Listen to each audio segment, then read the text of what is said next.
LoRa, c'est un réseau bas débit, donc, qui qui permet une connectivité, ce qu'on appelle une connectivité ambiante.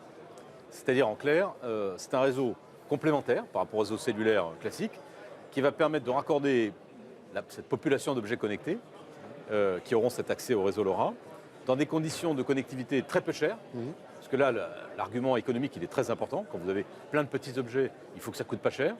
Et pour un réseau qui est aussi très faiblement consommateur en énergie. Voilà, donc pour nous, c'est un complément, je dirais.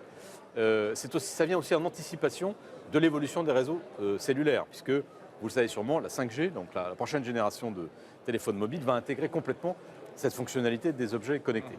Mais on assiste à un tel déferlement de ces objets connectés. Donc c'est temporaire, en fait, ce LoRa.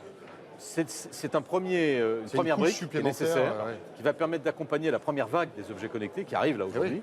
Oui, parce que la 5G, c'est pas pour tout de suite. Hein. La 5G, c'est pour 2020, 2022. Oui, voilà. Vous voyez, donc on est en 2016. On a le temps de progresser dans les objets connectés. Or, c'est maintenant qu'il faut faire face à cette vague.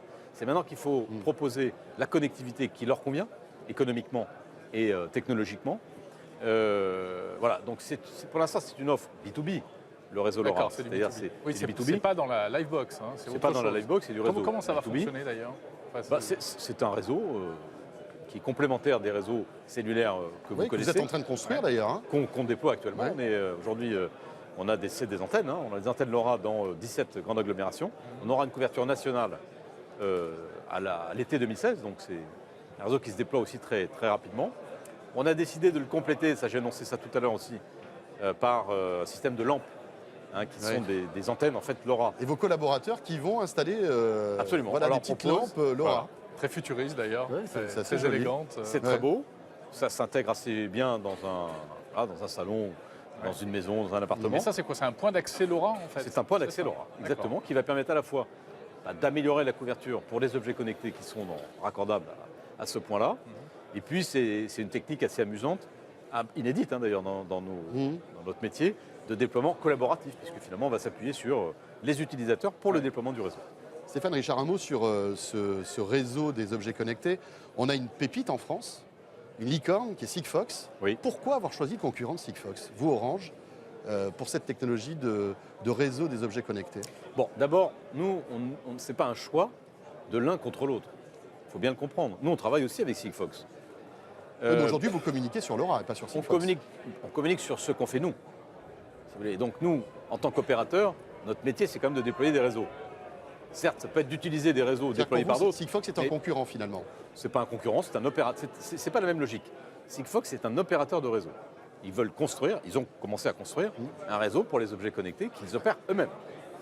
Nous, on est un opérateur de réseau, on déploie un réseau, technologie LoRa, qui nous paraît intéressante. Celle de Sigfox, c'est très bien, hein, mais celle de LoRa est intéressante, elle a des avantages et des inconvénients.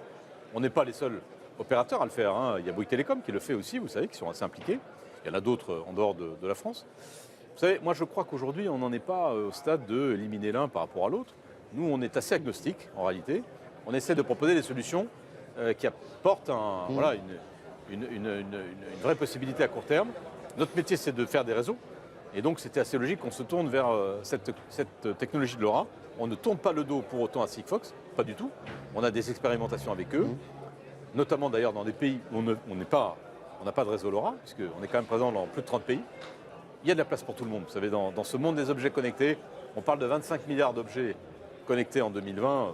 Franchement, il y a de la place pour tout le monde. On a aussi besoin, en tant qu'utilisateur, d'un peu d'uniformisation. Oui, ça fait un système supplémentaire. Si tout le monde part dans tous les sens, est-ce que le consommateur, à l'arrivée, ne sera pas un peu perdant? Je pense que le consommateur ne saura pas forcément que son objet connecté, il est connecté à LoRa ou à Sigfox. Tout ça, c'est quand même un peu invisible. Ça sera transparent pour lui? Ça sera transparent pour lui. La technologie, elle doit disparaître là-dedans.